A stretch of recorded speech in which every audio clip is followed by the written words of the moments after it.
In a remote village located between dark mountains and dense forests, there were legends that spoke of demons and jinn who inhabit these desolate places. Among these legends, there was a terrifying tale of forbidden love between a demon and a fairy, a story that generations continue to tell despite the passage of time. On a stormy night, while the wind was blowing and the trees were swaying eerily, there was a demon named Azazel wandering among the shadows. Azazel was powerful and fearsome, known for his strength and evil, and feared among his kind. That night, Azazel met a beautiful fairy named Lilith, who lived deep in the forest. Lilith was different from other fairies, as she had indescribable beauty and magic that mesmerized everyone who saw her, and her heart was kind, despite the harsh circumstances in which she lived. Azazel and Lilith met under the light of the full moon, and felt a strange attraction to each other. Even though they knew their love was forbidden and dangerous, they couldn't resist this mysterious attraction.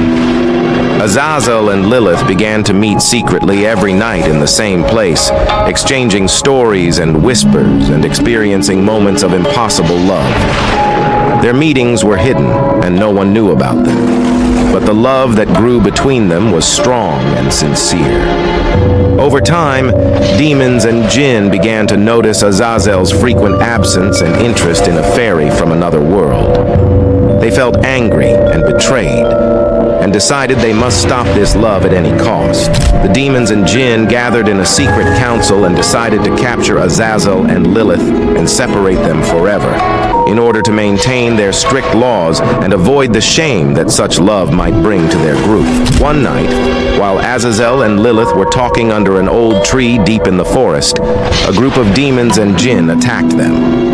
The attack was violent and sudden, and they had no chance to escape. Azazel defended himself with his powerful strength, using all his energy to try and protect Lilith. The battle was fierce, but the numbers were against them. Lilith tried to use her magic to protect them, but she was weak against this violent attack. The demons and jinn were eventually able to capture them. They were brought before the Council of Demons and Jinn, where they decided to punish them in the harshest way possible.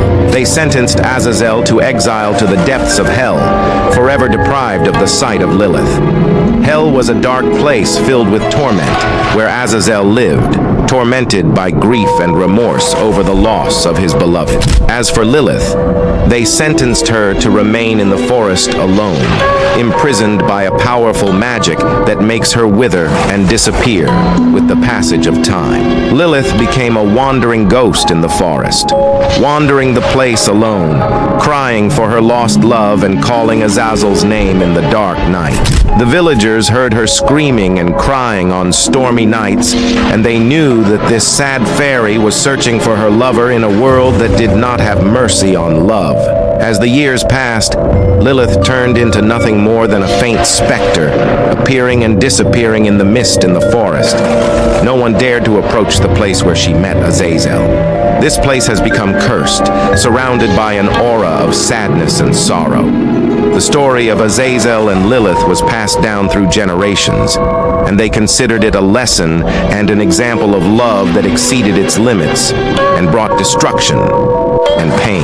The forest continued to bear witness to this story, keeping its secrets and hiding within its folds endless sadness and the smell of a lost love that cannot be forgotten. The legend was told on cold winter nights by the light of fires to remind everyone that there are some things in this world that must remain separated forever, and that love between demons and jinn brings nothing but destruction and pain.